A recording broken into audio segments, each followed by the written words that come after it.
Welcome to Southern Pike County, Missouri. My name's Christopher Hudson. I own and operate with the rest of my family Hudson Farms as well as Triple C Cattle Company. We are a row crop operation as well as beef operation here. We raise 180 cow-calf pairs as well as raise corn, soybeans, and wheat.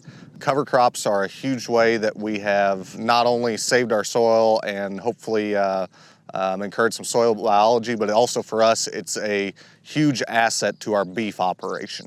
It's a way we can supplement some feed and raise more cows on less pasture acres and keep our row crop acres income producing and hopefully better as well going forward. This particular field we're standing on was winter wheat last year. We actually applied chicken manure.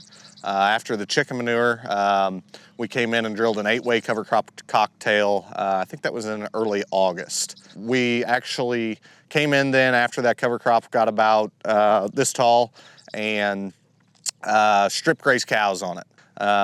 After that, we kept cows off it until about a month ago. The last week of April, we turned cows in on this and they grazed this pretty hard for the last month. We actually just took cows off of it yesterday. The plan's to no-till it in the corn today. So we've got two planters here. One is specifically for corn and the other we use primarily for soybeans. Both planters have some slight modifications, but the corn planter probably is a little more set up for no-tilling into cover crops. So with that being said, let's take a look at the planter. For the most part, this is a stock setup, but there is a couple exceptions. The first one is heavy down pressure springs on the row units. Just for differences in soil consistencies, that's pretty important. The second thing, and the most important in my mind for our no-till environment, is our spike closing wheels. This planter is equipped with copperhead closing wheels. I think in our clay pan soils and our clay type soils, the spike closing wheels, even in conventional tillage, are really important just because it helps eliminate some of the air pockets in your furrow. It improves seed to soil contact, and it just makes the soil more consistent in terms of a level finish for me. Most of the modifications we've made on this planter that I think are important for us are on the front of it. So with that being said, let's go take a look at the front of the planter as well.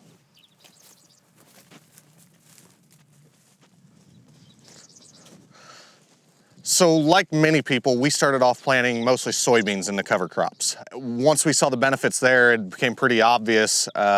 We have more erosion potential in our soybean stubble going to corn and in environments like that. So we wanted to try to find a way to make sure we were no-tilling corn into a cover crop. And the more we tried that, the more we implemented those practices, the more we found we had some issues. And the big one for me was just getting enough ready available nitrogen to that young corn plant. That way we didn't affect yield early. So one way we've combated that, and I think actually we've improved our yields, is adding some 2x2 nitrogen. This is something pretty uncommon in our area. We have pretty warm soils. We don't fight the cold environments that maybe Minnesota or northern Iowa does. But the 2x2 fertilizer allows us to have a readily non-tied up available nitrogen source right there next to the young corn plant from about emergence all the way to V5. And that really gets us past some of what I think is our challenges in grass cover crops like cereal rye or whatever, no-tilling corn into it. So you can see this planter, we've got 2x2 cultures. We've got bulk storage on the planter. Obviously we've got red ball gauges that monitor flow for each culture. We've got no-till cultures that basically are gonna slice through the residue. And then behind that, we've got a knife. This knife in here is gonna deposit the fertilizer 2 inches down and 2 inches over from the seed. It's a source that when that corn plant's about this big, all of a sudden it's got roots in that sulfur, in that nitrogen source. I think another important thing to this planter setup is just some of the upgrades we've done to the tractor. We don't have a ton of row crop acres, so we've got to make sure we keep economics in mind. It's a 1991 model tractor, obviously not equipped with GPS or anything like that. We run auto steer in the tractor now. Also has row clutches. I think that's something that is very important for me, especially when no-tilling into cover crops. It's sometimes a little harder to tell where you've planted, where you've not.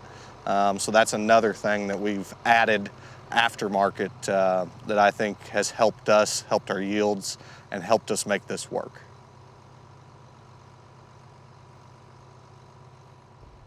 So we're standing in a field today just across the road from where we were just at.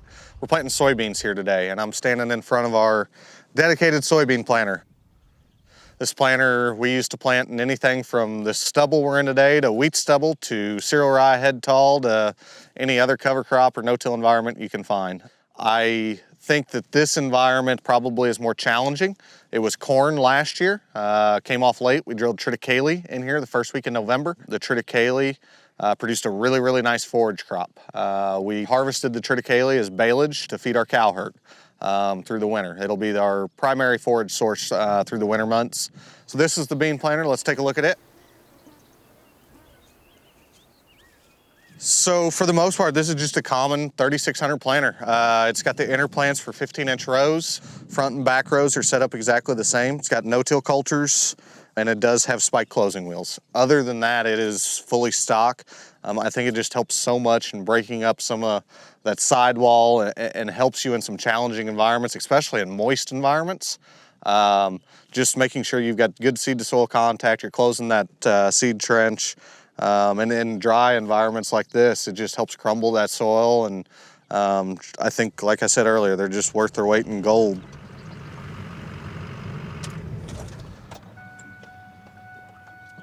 So yeah, we've come down the gravel road just a little bit, same farm, different field. This field was a cereal rye cover crop that we no-tilled into when it was about boot top tall on about April 20th. So about a month and a week ago or so. As you can see, we've got a pretty decent stand of soybeans. Same planter planted this as we were watching earlier and talked about earlier. That planter, even though it's pretty stock, can really put soybeans in a lot of different environments. Don't be afraid to try it. Everybody hears the horror stories, everybody hears the bad, but we've been doing this now for at least 10 years, probably 15, and I can tell you that more often than not, I see value to the cover crops than I see an issue. The cover crops provide a primary feed source, really. That's what our cows live on. We do not bale hardly any fescue. I do have a little bit of brome, but most guys, if you told them you're gonna winter cows on nothing but grazing cover crops and 40 acres of baleage, they'd look at you like you must not have many cows. And we're running quite a few cows on a limited number of acres. So it's been a great benefit for us. It provides some forage value and also the environmental and stewardship value too.